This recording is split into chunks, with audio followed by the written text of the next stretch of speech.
will spoil the very satisfying ending. In 1999, a 20-year-old kid was obsessed with this 16-year-old girl, but she wasn't into him. Frustrated, he breaks into her house and demands that she dates him. When she refuses, he kills her. And then he kills her 14-year-old sister too. Or so he thought. The 14-year-old survived and easily identified Paul Powell as the killer. Powell showed no remorse in court and even called the victims stupid. When he was sentenced to death, though, his attitude changed and he cried and begged for mercy. And unfortunately, mercy would come in the form of a legal loophole that switched his death sentence to a life sentence. Believing he was safe from the death penalty because of double jeopardy, he wrote this ridiculous letter to the prosecuting attorney, basically admitting to every single detail of the crime, kind of bragging about what he got away with. So the attorney just takes the letter, gives it to a judge, the judge looks at it and says, "Yep, there's new evidence here," orders a new trial, and immediately this dude is resentenced to death. And a few months later, this lowlife was executed.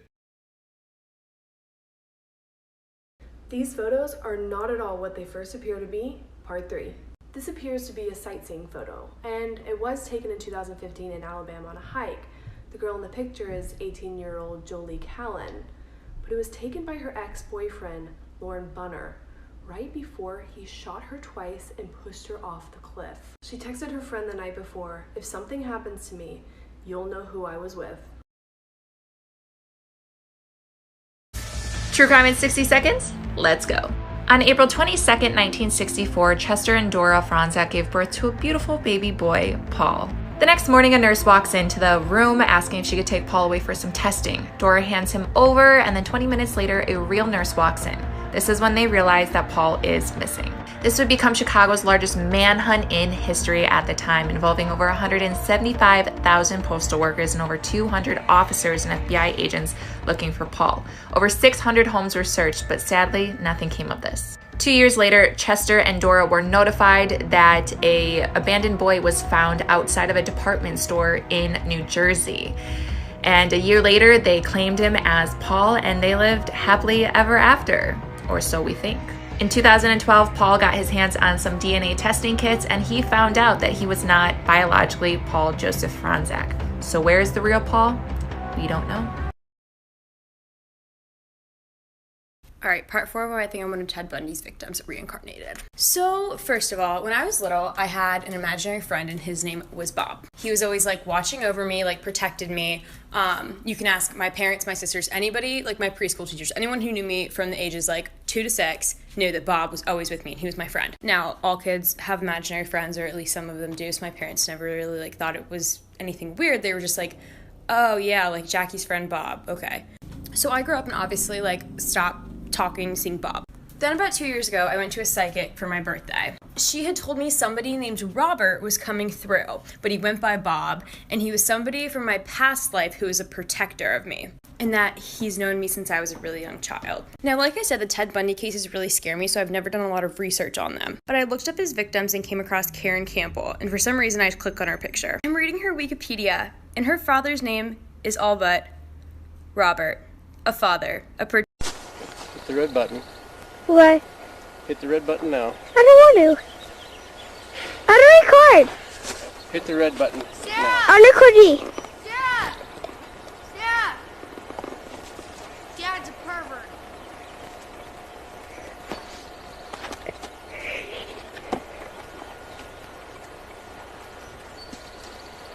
Yes, sir. Give me the camera now.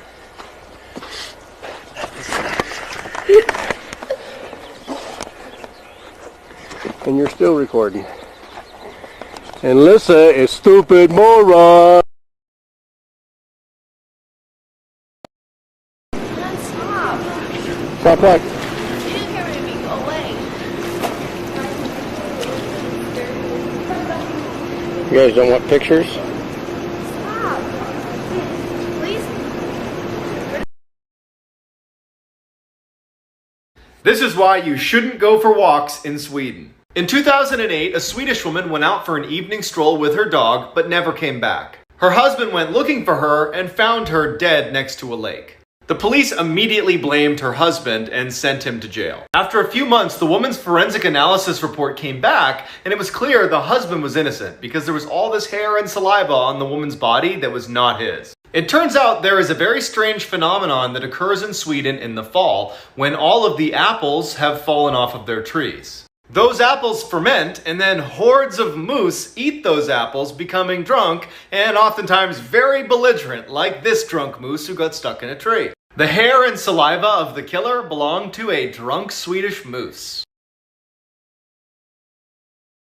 Welcome to Criminal TikTok, and let's just say you accidentally stole some sperm from the sperm bank. Would you know how much to sell it for on the black market? No? Well, I'll give you a black market list on commonly stolen items. For educational purposes, of course. Breast milk generally goes for about $1 an ounce. A stolen social media account usually goes for around $2 each. A vial of holy water on the black market usually goes for about $30. Syrup on the black market usually goes for about $36 per unit. A human wig with actual human hair usually goes for about $60 on the black market. A stolen passport usually costs about $90, however sometimes you have to do some photoshopping. A fake ID goes for about $120, however you also have to do some photoshopping. A vial of sperm usually goes for about $400 depending on the person. The average organ goes for about $3,000 on the black market.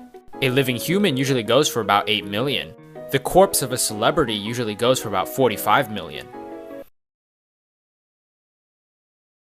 This is the weirdest, most toxic marriage I've ever seen in the history of life. So this is Linda, and one day she was just hanging out at the Bronx when all of a sudden a car pulls up, stops in the middle of the street, and out comes good old Bert. He was a successful attorney, and he was like, listen, you're the most beautiful person that has ever existed. Please date me. So she does, and they start dating, and it was really cute in the beginning. And then she finds out that he has a wife and a kid at home.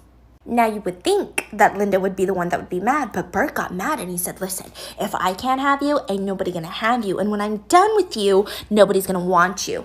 End quote.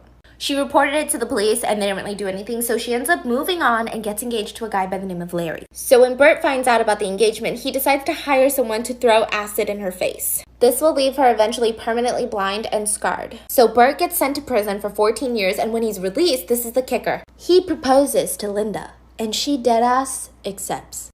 And they get married. She said that the best revenge for blinding her was now that he has to put up with her every day. Welcome back to Female Murderer TikTok. This one's about Nanny Doss. Buckle up. Nanny and her husband had 4 kids. 2 of them died back to back from poisonings. The husband was like, something ain't right. And then he took the kids and left. So Nanny gets remarried, kills him, buys a house and land with the insurance money, and is like, oh, I like this. She reunites with her daughter. Her daughter's like, hey, can you watch my baby for a little bit? And she's like, totally. And then the baby dies in like 3 days. And then it starts to get lethal. She marries her 3rd husband. He dies that year. Her mom breaks her hip and she's like, I'll take care of you. She's dead.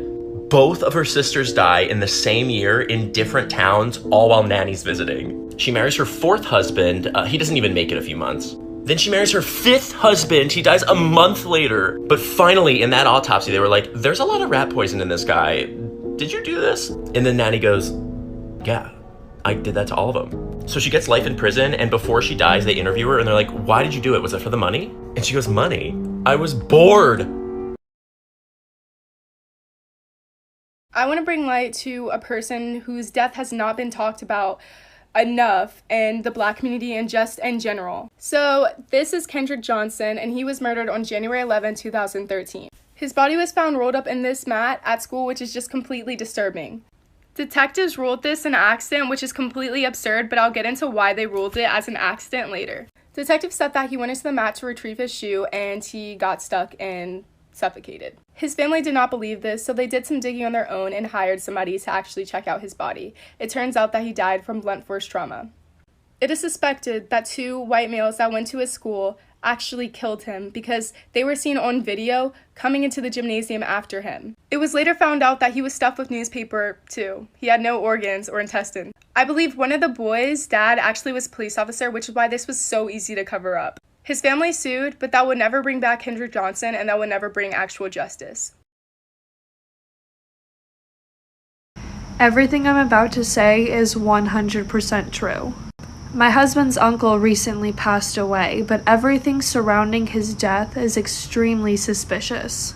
His wife called us on the 17th and let us know that he passed away on the 11th and that she already had his funeral. And that really weirded us out because why would she wait that long to call us? So we decided to do a little digging. We called the funeral home director, but he couldn't tell us anything without verifying our identification first.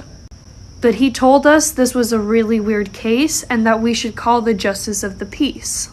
So we called the Justice of the Peace, and he told us that my husband's uncle's wife told the cops that he didn't have